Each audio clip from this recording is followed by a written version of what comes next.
আসসালামু আলাইকুম রহমতুল্লাহি অবরাকাতু। আপনি অনলাইনে অ্যাপসের মাধ্যমে আল্লাজি ব্যাংকের অ্যাকাউন্ট করেছেন। এখন কোথা থেকে কিভাবে আল্লাজি ব্যাংকের এটিএম কার্ডটি আপনি বের করবেন সেই প্রসেসটাই আজকের এই ভিডিওতে আমি আপনাদের দেখিয়ে দিব।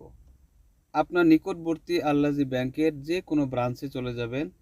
প্রতিটা ব্রাঞ্চে আল্লাজি এটিএম বুথ রয়েছে, যেখান থেকে আপনি এটিএম কার্ড বের করতে পারবেন। এটিএম মেশিনের ডিসপ্লেটা এই অবস্থায় থাকে। শুরুতে আপনারা সবুজ কালার করা এই অপশনটায় ক্লিক করবেন। এরপর আপনি যেই ভাষায় চাচ্ছেন ওই ভাষাটা সিলেক্ট করে দিবেন। আমি ইংলিশটা সিলেক্ট করতেছি। এখানে বাম পাশে লেখা আছে প্রিন্ট আলরাজি মাদা কার্ড, এখানে ক্লিক করবেন। এরপর আপনার আকামা নাম্বারটি দিয়ে দিবেন।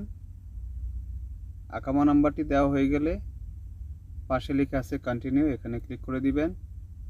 আপনি যেই মোবাইল নাম্বার দিয়ে আলরাজি ব্যাংকের অ্যাকাউন্ট তৈরি করেছেন ওই মোবাইল নাম্বারে একটা ওটিপি যাবে, সেই ওটিপিটা এখানে দিয়ে দিবেন এবং পাশে লেখা আছে কন্টিনিউ, এখানে ক্লিক করে দিবেন। এখানে 4টা নাম আসছে, আপনার নামটাকে 4 রকম করে আসছে। আপনি যেই নামটা সিলেক্ট করবেন ওই নামটাই কার্ডের উপরে থাকবে। আপনি যেই নামে চাচ্ছেন ওই নামটা ক্লিক করবেন।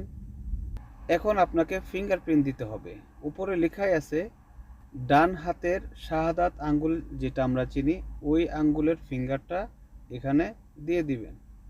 এরপর আপনাদের সামনে ফাইনাল পেজটি চলে আসছে। আপনার নাম, অ্যাকাউন্ট নাম্বার, একেবারে নিচের দিকে লেখা আছে কনফার্ম, এখানে ক্লিক করে দিবেন। আপনার কার্ডটি প্রিন্ট হওয়া শুরু হবে এবং এইভাবে 100% দেওয়ার সাথে সাথে আপনার এটিএম কার্ডটি অটোমেটিকলি বাইরে চলে আসবে। এই ছিল আজকের ভিডিওতে। আল্লাহ সবাইকে ভালো এবং সুস্থ রাখুন। আসসালামু আলাইকুম রহমতুল্লাহি ওয়া বারাকাতুহু।